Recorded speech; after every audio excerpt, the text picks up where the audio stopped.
Sai Satcharitra ఓవి to ఓవి మూల గ్రంథం శ్రవణ పారాయణ మొదటి అధ్యాయం.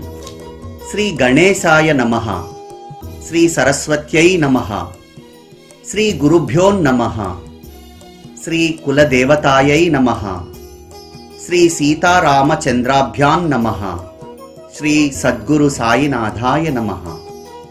ప్రారంభించిన కావ్యం నిర్విఘ్నంగా పరిసమాప్తి కావాలని విద్వజ్జనులు తమ ఇష్టదేవతల అనుగ్రహ ప్రాప్తి కొరకు ముందుగా మంగళాచరణాన్ని ఆచరిస్తారు. కారణం, మంగళాచరణ వలన కలిగే ప్రయోజనం సర్వ విఘ్న నివారణం, ఇష్టార్థ సిద్ధి మరియు అందరికీ అభివందనం జరుగుతుంది. మొదట తొలి పూజితుడైన వక్రతుండ హేరంబమూర్తి, చతుర్దశ విద్యలకు అధిపతి, మంగళ రూపుడగు గజాననుడైన గణపతికి నమస్కారం.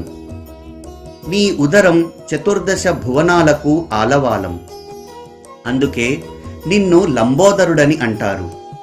భక్తుల విఘ్నాలను తొలగించడానికి నీ హస్తమందు పదునైన పరశువును ధరించావు. విఘ్నాలనే విఘాతాలను తొలగించే గణనాథ గజానన, ఈ నా వచనాలను ప్రాసాదికంగా అనుగ్రహించు. నీకు నేను సాష్టాంగ నమస్కారం చేస్తున్నాను. నీవు భక్తులకు సహాయకారివి. నీ కాలి అందె క్రింద విఘ్నాలు నశిస్తాయి. నీ కృపా కటాక్షంతో దారిద్ర్యం దూరంగా పారిపోతుంది. నీవు భవార్ణవాణ్ణి దాటించే నౌకవు. జ్ఞానాంధకారాన్ని తొలగించే జ్ఞాన జ్యోతివి. నీవు బుద్ధి సిద్ధులకు సహితంగా నన్ను ప్రసన్నంగా చూడు. జయ జయ మూషిక వాహన, విఘ్న కానలను నరికివేసే గిరిజానందన, మంగళవదన, నీకు నా అభివందనములు.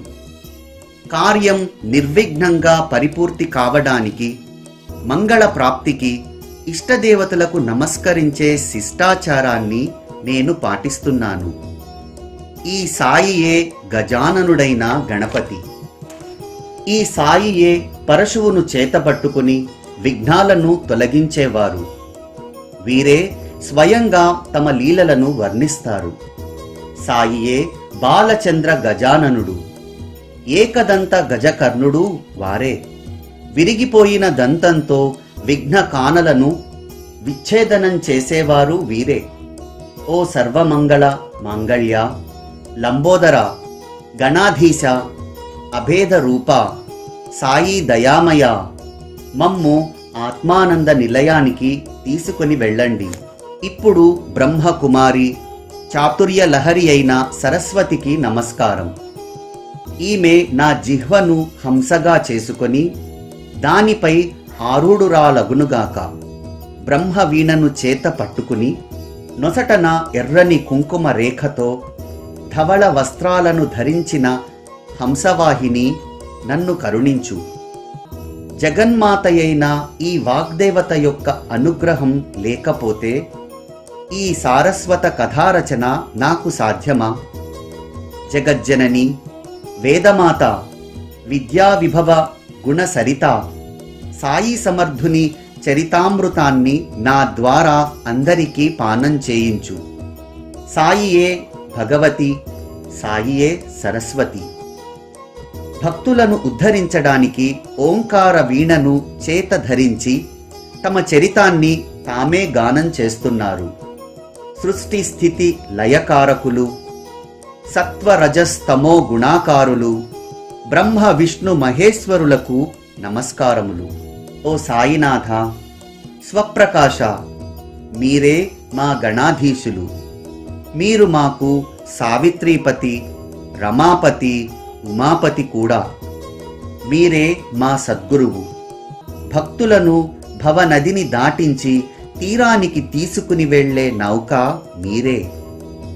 పూర్వజన్మ పుణ్యమేదో లేనిదే మాకు మీ పాదాల వద్ద ఆశ్రయం లభిస్తుందా?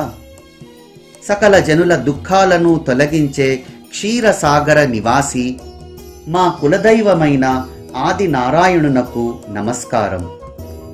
పరశురాముడు సాగరాన్ని నెట్టిన కారణంగా నిర్మాణమైన నూతన భూభాగానికి కొంకణమని పేరు. అక్కడ నారాయణుడు ప్రకటమయ్యాడు. సకల జీవులలో అంతర్యామిగా ఉంటూ తన కృపాదృష్టితో నియమంగా వారి సంరక్షణ చేస్తున్నాడు. నేను వారి ప్రేరణకు ఆధీనుణ్ణి. అట్లే భార్గవుడు యజ్ఞ సమాప్తి కొరకు తీసుకువచ్చిన గౌడ దేశీయ మహాముని అయిన మూల పురుషునికి అత్యాదరంగా నమస్కరిస్తున్నాను. ఇప్పుడు పూర్వజులైన గోత్రస్వామి భరద్వాజ ఋషీశ్వరునికి ఋగ్వేద శాఖల శాఖకు చెందిన ఆది గౌడ బ్రాహ్మణులకు వందనం చేస్తాను. తరువాత భూమిపైన పరబ్రహ్మావతారులైన బ్రాహ్మణులకు, యాజ్ఞవల్క, భృగు, పరాశర, నారదాది మునీంద్రులకు నమస్కారం. పరాశర సుతుడైన వేదవ్యాసునకు, సనక సనందన సనత్ కుమారులకు, శుకునకు, సూతకారకుడైన సౌనకునకు, విశ్వామిత్ర వశిష్ఠులకు, వాల్మీకి, వామదేవ, జైమిని, వైశంపాయనాది నవయోగీంద్రుల చరణాలకు సాష్టాంగ ప్రణామాలు. ఇక నివృత్తి, జ్ఞానేశ్వర, ముక్తాబాయి, సోపాన, ఏకనాథ, జనార్దన స్వామి, తుకారాం, కన్హోబా, నరహరి మొదలగు సాధు సజ్జనులకు నమస్కారం. ఈ గ్రంథంలో అందరినీ పేర్కొనుటకు అవకాశం లేదు కనుక అందరికీ ప్రణామం చేసి నేను వారి ఆశీస్సులను వేడుకుంటున్నాను. ఇక ప్రపంచం నిరర్ధకమని తెలుసుకొని బదరీ కేదార్లో స్థిరపడిన పుణ్యాత్ముడు నా పితామహుడైన సదాశివునకు నమస్కారం. తరువాత కంఠమందు రుద్రాక్షలు ధరించి ఆరాధ్య దైవమైన సదాశివుని సదా ఆరాధించిన నా పితృదేవునికి నమస్కారం. నాకీ జన్మను ఇచ్చి అహోరాత్రాలు కష్టపడి నన్ను పోషించిన నా కన్న తల్లికి వందనం. ఆమె ఉపకారాన్ని ఎంతగా స్మరించను. చిన్నతనంలోనే కన్నతల్లి నన్ను వదిలిపోగా నన్ను మా పిన్ని కష్టపడి పెంచింది. ఆమె అనవరతం హరినామస్మరణలో ఉండేది. ఆమె చరణాలకు నమస్కారం. అందరిలో పెద్దవాడు, అనుపమానమైన సోదర ప్రేమతో నా కొరకు ప్రాణాలను సహితం ఇవ్వగలిగిన మా పెద్దన్నయ్య పాదాలపై శిరస్సు వంచుతున్నాను. ఇక శ్రోతలకు నమస్కారం చేసి ఏకాగ్ర మనసుతో ఉండాలని ప్రార్థిస్తున్నాను. మీరు పరధ్యానంగా ఉంటే నాకు శాంతి ఎక్కడిది? శ్రోతలు గుణవంతులు, చతురులై ఉండి కథాశ్రవణమందు ఆతురతతో ఉంటే వక్తకు ఉత్సాహం, సంతోషం కలుగుతాయి. శ్రోతలు సావధానంగా లేకపోతే ఈ కథకు ఏం ప్రయోజనం? అందుచేత ప్రసన్న చిత్తంతో శ్రవణం చేయండని మీకు సాష్టాంగ నమస్కారం చేస్తున్నాను. నాకు పాండిత్యం లేదు. నేను గ్రంథ పారాయణం కానీ సత్కథా శ్రవణం కానీ చేయలేదు. ఇది మీకు బాగా తెలుసు. నా అవగుణాలు, నా లోపాలు నాకు పూర్తిగా తెలుసు. అయినా గురువు యొక్క వచనాన్ని పాటించడానికి నా ఈ గ్రంథరచనా ప్రయత్నం. మీ ముందు నేను తృణ సమానుణ్ణని నా మనసుకు తెలుసు. అయినా నన్ను కరుణించి మీ అక్కున చేర్చుకోండి. ఇక బుద్ధిని స్ఫురింపచేసే సద్గురుని స్మరించి త్రికరణ శుద్ధిగా వారి శరణుజొచ్చి భక్తితో వారి చరణాలకు నమస్కరిస్తున్నాను. భోజన సమయంలో మధుర పదార్థాన్ని చివర వడ్డించే విధంగా గురు వందనంతో వందన సమర్పణ సమాప్తి చేస్తాను. ఓం నమో సద్గురుదేవా. చరాచరాలకు విశ్రామధామం మీరే. దయామయ, విశ్వమంతటికీ అధిష్టానం మీరొక్కరే. సప్త ద్వీపాలతో నవఖండాలుగా ఉన్న పృథ్విని మరియు సప్త స్వర్గాలను, సప్త పాతాళాలను ఉద్భవింపజేసిన హిరణ్య గర్భాండమే బ్రహ్మాండమని ప్రసిద్ధి. ఈ బ్రహ్మాండానికి జన్మనిచ్చిన దానిని అవ్యక్తము లేక మాయా అని అంటాము. సద్గురు స్థానం ఆ మాయకు అతీతంగా ఉంటుంది. వారి మహిమను వర్ణించలేక వేద శాస్త్రాలు మౌనం వహించాయి. యుక్తి ప్రయుక్తులు ప్రమాణాలు వారి వద్ద చెల్లవు. సద్గురు, మిమ్ము దేనితో పోల్చాలన్నా అంతటా మీరే. దృష్టికి ఏవి కనిపించినా అవన్నీ మీరు స్వయంగా నటించే రూపాలే. ఇటువంటి సమర్థ సద్గురు శ్రీ సాయినాథ, కరుణాసాగర, స్వసంవేద్య, సర్వాతీత, అనాద్యంత మీకు వందనం.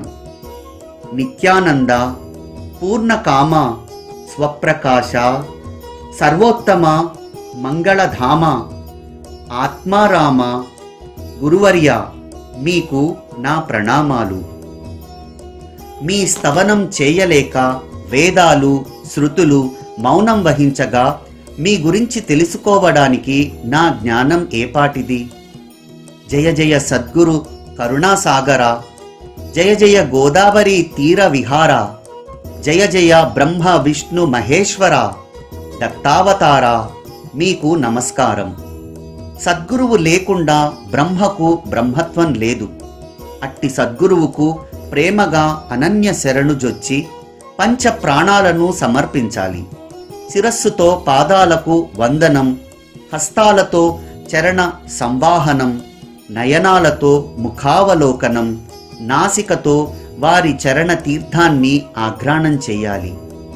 శ్రవణాలతో సాయి గుణగణాల శ్రవణం, మనస్సుతో వారి ధ్యానం, చిత్తంతో అనవరతం వారి చింతన చేస్తే ప్రాపంచిక బంధనం తొలగిపోతుంది. భక్తి శ్రద్ధలతో తనువు మనస్సు ధనం సద్గురువు చరణాలకు సమర్పించి సద్గురు సేవలో ఆజన్మాంతం ఆయువును వెచ్చించాలి. గురునామం, గురువు యొక్క సహవాసం, గురుకృప మరియు గురుచరణ పాయసం, గురు మంత్ర మరియు గురు గృహ నివాసం, ఇవి అత్యంత ప్రయాసతో లభిస్తాయి. వీనిలో ప్రచండ శక్తి ఉంది. ఇవి భక్తులను పరీక్షించి వారికి తెలియకుండానే మోక్ష ద్వారం వరకు నెట్టుకుంటూ తీసుకునిపోతాయి. గురు సాంగత్యం గంగాజలం వలె మనోమాలిన్యాన్ని ప్రక్షాళనం చేసి నిర్మలం చేస్తుంది. మనస్సు వంటి చంచలమైనది మరొకటి ఉంటుందా? అటువంటి దానిని కూడా హరి చరణాలయందు నిశ్చలంగా స్థిరపరుస్తుంది. సద్గురు చరణ సేవయే మనకు వేద శాస్త్ర పురాణాలు. సద్గురు చరణాలయందు సాష్టాంగ వందనం మనకు యోగ యాగ తపస్సాధనలు. శ్రీ సద్గురువు యొక్క పవిత్ర నామం మనకు వేద శాస్త్రం. సాయి సమర్థ, ఇదే మన మంత్రం. యంత్రం తంత్రం కూడా ఇది ఒక్కటే. జగత్తు ఒట్టి మిథ్య అన్న జ్ఞానం మరియు బ్రహ్మ మాత్రమే సత్యం అన్న అనుభవ జ్ఞానం కలిగించే పరమార్థ ప్రాప్తి స్థితిని సాయి తమ భక్తులకు ప్రసాదిస్తారు. పరమాత్మ సుఖం, పరమాత్మ ప్రాప్తి, బ్రహ్మానంద స్వరూప స్థితి ఇత్యాది శబ్దజాలపు చిక్కుల్లో పడకుండా చిత్తవృత్తి ఆనందమయం కావాలి. ఎవరి చిత్తవృత్తి సర్వదా ఇట్టి ఆనంద స్థితిలో ఉంటుందో వారి మనస్సు ఎప్పుడూ సుఖంగా శాంతంగా ఉంటుంది. ఇదే పరమపద ప్రాప్తి. సాయి ఆనంద వృత్తికి గని. సదా సాగరంలా పరిపూర్ణంగా ఉండే సాయి వద్ద భాగ్యవంతులైన భక్తులకు పరమానందానికి కొరత లేదు. శివుడు శక్తి, పురుషుడు ప్రకృతి, ప్రాణం గతి, దీపం దీప్తి, ఇవి శుద్ధ బ్రహ్మ చైతన్యం యొక్క వికృతులు. ఇవి ఒక్కటే అయినా ద్వైత భావాన్ని కలిగిస్తాయి. ఏకాకి రమించలేడని శృతి వచనం. అందువలన ఇతరుల సాంగత్యాన్ని కోరి బహుశ్యాం అనేకంగా మారుతానని పరబ్రహ్మ అనేకంగా మారి మరలా ఏకత్వంలో మిళితమైపోవడం జరుగుతుంది. శుద్ధ బ్రహ్మ స్థితి యందు పురుషుడు లేడు, ప్రకృతి లేదు. సూర్యుడు ఉన్న చోట పగలు రాత్రి ఎలా ఉంటాయి? గుణాతీతమైన మూల నిర్గుణ బ్రహ్మతత్వం భక్తుల శ్రేయస్సు కొరకు సత్వగుణ శోభితుడై సగుణ సాకార రూపంలో అవతరించిన సాయికి శరణు శరణు. వారికి అనన్య శరణుజొచ్చిన వారి కష్టాలు తొలగిపోతాయి. అందువల్ల నా స్వార్థం కోసం వారి చరణాలయందు నా శిరస్సును ఉంచుతున్నాను. వాస్తవానికి సాయి నిర్గుణ నిరాకారులే అయినా భక్తులు భక్తిలోని ఆనందాన్ని అనుభవించడానికి భగవంతుడు భక్తుడు అన్న లీలను ప్రదర్శించారు. ఆ ప్రేమ స్వరూపునకు నా సాష్టాంగ ప్రణామం. సకల జీవులలోని జ్ఞానశక్తికి అధిష్టానమై చరాచరాలలో చైతన్యంగా ఉన్న ఆ ప్రేమమయునకు ప్రణామాలు. గురుదేవా, మీరు మూర్తీభవించిన ఆనందం. మా ఆర్తుల కష్టాలను తీర్చేది మీరే. పరమగతి, మా విశ్రామధామం మీరే. ఈ వందన సమర్పణ చివర సర్వభూతాలలోనున్న సర్వజీవులకు వందనం చేసి వారు నన్ను తమ అక్కున చేర్చుకోవాలని ప్రార్థిస్తాను. సర్వజీవులకు వందనం చేయడం వలన ఈ జగత్తు లోపల బయట ఒకే ఆత్మగా అభేద రూపంగా వ్యాపించి విశ్వాన్ని పోషించే విశ్వంభరుడు ఆనందిస్తాడు. ఇక్కడితో వందన సమర్పణ పరిపూర్ణమైంది. ప్రారంభించిన పని చక్కగా జరగడానికి ఇది సాధనం. ఇదే ఈ గ్రంథం యొక్క మంగళాచరణం. ఇక ఈ గ్రంథం యొక్క ప్రయోజనాన్ని మనవి చేస్తాను. సాయిబాబా నన్ను అనుగ్రహించినప్పటి నుండి నేను అహర్నిశలు వారినే ధ్యానిస్తున్నాను. దానివల్ల భవభీతి నశిస్తుంది. నాకు వేరే జపతపాలు లేవు. సాయి యొక్క శుద్ధ సగుణ స్వరూపాన్ని అవలోకించటం ఒక్కటే. వారి సుందర వదనాన్ని చూస్తుంటే ఆకలి దప్పులు హరించుకొని పోతాయి. ప్రపంచంలోని దుఃఖాలను మరిపించగల ఆ ఆనందం ముందు ఇతర సుఖాలు తుచ్చమైనవి. బాబా యొక్క నయనాలను చూస్తుంటే తమ్ము తాము మరచిపోతారు. హృదయం నుండి ప్రేమ ఉప్పొంగి మనోవృత్తి ఆనందంలో విలీనమవుతుంది. కర్మ ధర్మ శాస్త్ర పురాణాలు, యోగ యాగానుష్ఠానాలు, తీర్థయాత్ర పర్యటనలు, తపస్సు మొదలగు ఆచరణలన్నీ నాకు ఒక్క సాయి చరణాలే. గురువు యొక్క ఉపదేశానుసారం ప్రవర్తిస్తూ అనవరతం చిత్తవృత్తిని ప్రగాఢమైన శ్రద్ధాస్థితి యందు దృఢపరుస్తే మనసుకు నిశ్చలమైన పరమశాంతి ప్రాప్తిస్తుంది. ఇదే కర్మ యొక్క అనుబంధ స్థితి. ఫలితంగా నాకు సాయి చరణాలయందు ఆసక్తి కలిగింది. దాని పరిణామంగా వారి అతర్క్య శక్తి అనుభవమైంది. నేను దానిని ఎంతని వర్ణించను. భక్తిని ఉత్పన్నం చేసే ఈ శక్తి సమర్థ సాయి చరణాలయందు ప్రీతిని పెంపొందిస్తుంది. మరియు ప్రపంచంలో ఉంటూనే ప్రపంచం నుండి నివృత్తిని కలిగించి ఆనందాన్ని అనుభవింపచేస్తుంది. భక్తిని అనేకులు అనేక రకాలుగా నిర్వచించారు. వాని లక్షణాలను నా శక్త్యానుసారం సంక్షిప్తంగా మనవి చేస్తాను. స్వస్వరూపానుసంధానం భక్తి యొక్క ముఖ్య లక్షణమని వేదశాస్త్ర నిపుణులు, జ్ఞాన సంపన్నులైన ఆచార్యులు అన్నారు. పూజాదులతో ప్రేమను వ్యక్తం చేయడం అర్చనా భక్తి యొక్క లక్షణమని పరాశరుని పుత్రుడైన వ్యాస మహర్షి అన్నారు. అదొక రకమైన భక్తి. గురు ప్రీత్యర్థం ఉపవనాల నుండి పారిజాతాది పుష్పాలను తీసుకొని వచ్చి గురువుగారి గృహ ప్రాంగణాన్ని శుభ్రపరచి గోమయంతో అలకాలి. తాము ముందుగా స్నాన సంధ్యాదులు ముగించుకొని గురుదేవుల కొరకు గంధం తీసి పంచాభిషేకానంతరం ధూప దీపార్చనలు చేసి తరువాత నైవేద్యం సమర్పించి హారతి నీరాజనాలివ్వడం మొదలగు వానిని భక్తి శ్రద్ధలతో ప్రేమపూర్వకంగా చేయటాన్ని అర్చనా భక్తి అని అంటారు. తమ హృదయంలోని నిర్మలమైన శుద్ధ జ్ఞాన స్వరూపమైన చైతన్యాన్ని ప్రతిమామూర్తియందు ఆమంత్రించి పూజించాలి. అర్చనాదుల అనంతరం ఆ చైతన్యాన్ని మరలా తమ హృదయంలోని పూర్వస్థితియందు స్థాపించాలి. గర్గాచార్యుల మతానుసారం మనస్సు హరి యొక్క గుణగణాలను సంకీర్తనల్లో తల్లీనత చెంది హరియందు విలీనమైపోవడం మరొక భక్తి లక్షణం.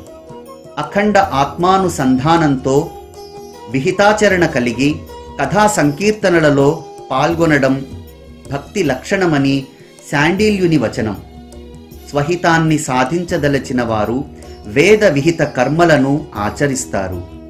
తమ శ్రేయానికి చెడు కలిగించే అవిహిత నిషిద్ధ కర్మలను త్యజిస్తారు. ఏదైనా క్రియకు ఫలానికి కర్తను కాని భోక్తను కాని నేను నిజంగా కాను అన్న నిరహంకార భావం మనసున ఉద్భవించడం బ్రహ్మార్పణ యోగం. ఈ విధంగా కర్మను ఆచరిస్తే సహజంగా నైష్కర్మ్యత లభిస్తుంది. కర్మ యొక్క కర్తృత్వాన్ని త్యాగం చేయవచ్చు, కానీ కర్మత్యాగం ఎప్పుడూ సంభవం కాదు. ముళ్ళును ముళ్ళుతోనే తీసే విధంగా కర్మను కర్మతోనే తొలగించాలి. ఆత్మను తెలుసుకున్న వెంటనే కర్మ పూర్తిగా నశించిపోతుంది. ఫలాపేక్ష పూర్తిగా లేకుండా ఉండడమే కోరికలను త్యజించడంలోని మర్మం. నిత్య నైమిత్తిక కర్మలను ఆచరించడం శుద్ధ స్వధర్మమనబడుతుంది. స్వకర్మలను భగవంతునికి సమర్పించి సర్వం మరిచిపోయి ఒక్క క్షణమైన నిశ్చల మనసుతో ఉండడం నారదుడు వర్ణించిన మరొక రకమైన భక్తి లక్షణం. ఈ విధంగా ఒకటి కంటే మరొకటి విలక్షణమైన అనేక భక్తి లక్షణాలుండగా మనం కేవలం గురుకథా స్మరణతో భవసాగరాన్ని అవలీలగా కాళ్లకు తడి అంటకుండా దాటగలం. గురుకథాశ్రవణమందు ఆసక్తి కలిగి నేను దానిలో తల్లీనున్నయ్యాను. అనుభవ సిద్ధమైన కథా ప్రబంధాన్ని స్వయంగా రచించాలనిపించింది. నేను సిరిడీలో ఉండగా ఒకసారి బాబా దర్శనానికి మసీదుకు వెళ్ళినప్పుడు అక్కడ బాబా గోధుమలను విసరడం చూచి నాకు ఆశ్చర్యం కలిగింది. ముందుగా ఆ కథను వివరిస్తాను, శ్రద్ధగా శ్రవణం చేయండి. ఈ సాయి సచ్చరిత్ర దానిలో నుండి ఎలా ఉద్భవించిందో వినండి. ఉత్తమమైన కీర్తి గలవారి గుణగణాలను వర్ణించడం మరియు ప్రేమపూరితమైన వారి కథలను చర్చించుకోవడం వలన చిత్తశుద్ధి కలిగి బుద్ధి వికాసవంతమవుతుంది. వారి కథలను వారి గుణగణాలను వర్ణించి వారి లీలలను శ్రవణం చేస్తే భగవంతుడు ప్రసన్నుడై తాపత్రయ బాధలను తొలగించి దుఃఖాలను నివారిస్తాడు. అది భౌతిక, ఆధ్యాత్మిక, అధిదైవికమను త్రితాపాలతో బాధపడేవారు, తమ ఆత్మహితాన్ని ఆత్మానందాన్ని కోరుకునేవారు సాయి చరణాలను ప్రేమతో ఆశ్రయిస్తే ఆత్మ సాక్షాత్కారానుభూతి పొందగలరు. బాబా యొక్క దయాగుణాన్ని తెలియపరిచే అత్యంత ఆశ్చర్యకరమైన మధుర వృత్తాంతాన్ని సావధాన చిత్తులై ఆలకించండి. ఒకరోజు బాబా దంతధావనం, ముఖ ప్రక్షాళనం చేసుకుని విసరడానికి ఉపక్రమించారు. మొదట ఒక చేట చేతపుచ్చుకుని గోధుమలున్న గోనె సంచి వద్దకు వెళ్లారు. డబ్బాతో గోధుమలను చేటలోనికి పోసుకున్నారు. ఒక ఖాళీ గోనె సంచిని నేలపై పరిచి దానిపై తిరుగలిని ఉంచారు. విసిరేటప్పుడు దాని పిడి వదులై ఊడిపోకుండా గట్టిగా బిగించారు. తరువాత చేతిపైని చొక్కాను పైకి లాక్కొని తిరుగలి మృందు కాలు చాపుకొని కూర్చున్నారు. నాకు అత్యంత ఆశ్చర్యం కలిగింది. ఇలా విసరటంలో వీరి ఉద్దేశ్యం ఎప్పుడూ ఏమీ సంగ్రహించని, ఆశించని వారికి ఈ బాధ ఎందుకు అని. తిరగలి పిడిని చేత పట్టుకుని మెడను క్రిందికి వంచి కూర్చుని తమ చేతులతో స్వయంగా తిరగలిని త్రిప్పుతూ గోధుమలను విసరసాగారు. సాధువులను అనేకులను చూశాను, కానీ ఇలా తిరగలితో పిండిని విసిరేవారు వీరొక్కరే. గోధుమలను విసరటంలోని సుఖమేమిటో ఆ కౌశలం వారికే తెలియాలి. ఆశ్చర్యచకితులైన జనం ఆ వింతను చూస్తున్నారే కాని ఎందుకు ఇలా చేస్తున్నారని ప్రశ్నించే ధైర్యం ఎవరికీ లేదు. ఊరిలో వారికి ఈ విషయం తెలిసిన వెంటనే స్త్రీలు, పురుషులు అంతా వచ్చారు.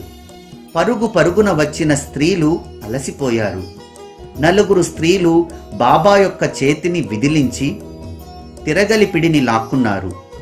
బాబా వారితో దెబ్బలాడారు.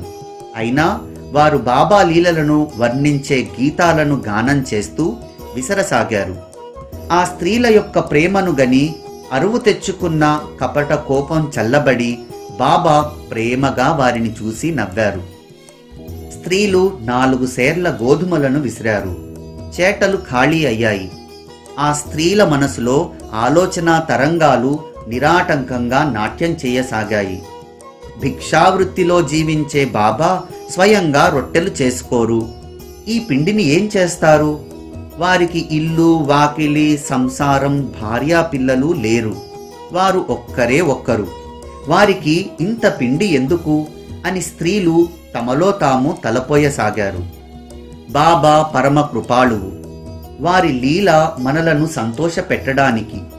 ఇప్పుడు ఈ పిండిని అంతా మనకు ఇస్తారు అని ఒక స్త్రీ అన్నది. 4 భాగాలు చేసి ఒక్కొక్కరికి ఒక్కొక్క భాగం చేసి మనకే ఇస్తారని వారంతా తమలో తాము అనుకున్నారు.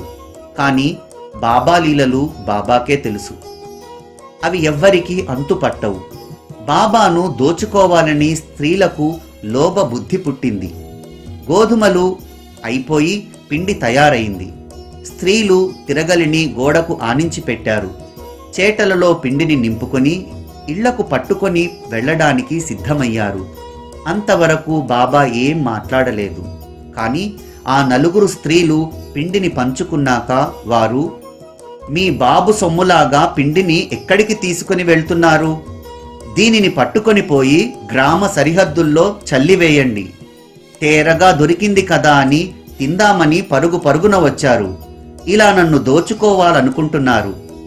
నేనేం మీకు గోధుమలు బాకీ పడి ఉన్నానా? పిండిని పట్టుకు వెళ్లాలనుకుంటున్నారు అని అన్నారు. తమ లోభ ప్రవర్తనకు స్త్రీలు తమలో తాము లజ్జితులయ్యారు. వెంటనే గ్రామ సరిహద్దుకు వెళ్ళిపోయారు. బాబా యొక్క చర్యకు కారణం మొదట ఎవరికీ అర్థం కాలేదు. కానీ సహనంతో ఉంటే బాబా లీల యొక్క పరిణామం అర్థమవుతుంది. బాబా ఎందుకిలా చేశారని నేను జనులను ప్రశ్నించగా వారు బాబా అలా చేసి మహమ్మారి కలరా రోగాన్ని పూర్తిగా తొలగించారు. అవి గోధుమలు కావు. మహమ్మారి కలరాను బాబా పిండిగా విసిరి దానిని గ్రామ సరిహద్దుల్లో చల్లించారు. ఆ విధంగా పిండిని కాలువ గట్టున చల్లినప్పటి నుండి కలరా వ్యాధి వెనుతిరిగి చెడు రోజులు వెంటనే పోయాయి. ఇది బాబా యొక్క కౌశలం. ఊరిలో కలరా వ్యాధి ప్రబలి ఉండడం వలన సాయిబాబా ఈ ఉపాయం చేశారు. దానితో కలరా వ్యాధి పోయి ఊరిలో ప్రశాంతత నెలకొంది. పిండి విసిరిన ఈ దృశ్యాన్ని చూచి నాకు కుతూహలం కలిగింది. ఈ చర్యకు దాని పరిణామానికి గల కార్యకారణ సంబంధం ఏమిటి? దానిని ఎలా సమన్వయపరచాలి? గోధుమలకు కలరాకు ఏమి సంబంధం? అంతుపట్టని ఆ చర్యను కని ప్రబంధాన్ని వ్రాయాలనే సంకల్పం కలిగింది. క్షీరసాగరం పైన లేచే తరంగాల వలె నా అంతఃకరణలో ప్రేమ తరంగాలు ఉప్పొంగాయి. బాబా యొక్క మధుర గాథను మనసారా గానం చెయ్యాలని కోరిక కలిగింది. మంగళాచరణం ముగిసింది. ఆప్తులకు, మిత్రులకు, సాధు సత్పురుషులకు, సద్గురువులకు వందన సమర్పణ జరిగింది. హేమాడ్ సాయికి శరణుజొచ్చి తరువాతి అధ్యాయంలో గ్రంథరచనకు ప్రయోజనం, గ్రంథకర్త యొక్క యోగ్యత మరియు అనుబంధం గురించి తన బుద్ధికి స్ఫురించిన విధంగా తెలియచేస్తాడు. శ్రోతలు నిశ్చల మనసుతో ఆలకించండి. శ్రోతలకు, వక్తకు శ్రేయస్సును కలిగించే ఈ సాయి సచ్చరిత్ర రచయిత హేమాడ్పంతు ఎవరు అన్న విషయం తరువాత విదితమవుతుంది.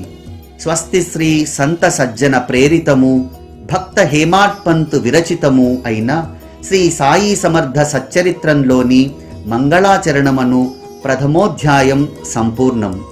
సద్గురు సాయినాథార్పణమస్తు. శుభం భవతు. ఓం శ్రీ సాయి సచ్చరిత్రే నమః.